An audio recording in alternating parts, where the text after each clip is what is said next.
Tong Phuoc Phuc is a proud daddy of more than 50 kids, and only 2 of them are related to him by blood.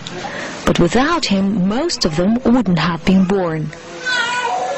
It all started about 7 years ago when Phuc's wife had complications during pregnancy. I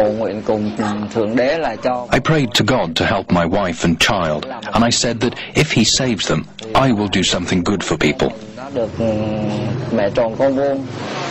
He says when his wife lay recuperating after the difficult birth, he saw many pregnant women going into the delivery room, but always leaving alone.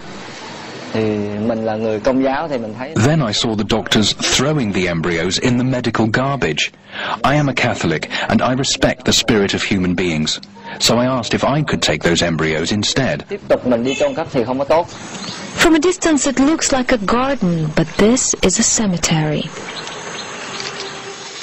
Phuc, a building contractor, used all his savings to buy this land so that he could lay the unborn babies to rest. There are no names, just numbers on these tiny graves. Tong Phuoc Phuc believes that fetuses too have souls and should be buried. At first, he says, even his wife thought he'd gone mad, but he kept on doing it, and now there are about 9,000 of these little graves here. Phuc says first women started coming to the cemetery to pray, and then many came to his house looking for shelter.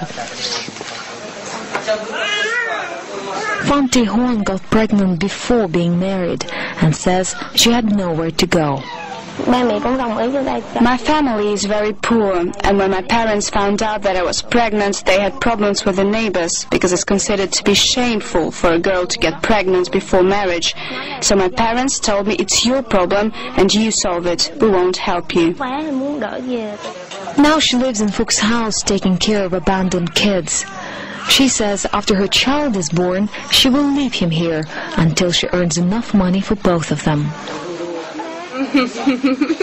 Phuc says that for the past 4 years, out of 80 kids that were brought to his house, 30 have been taken back by their mothers.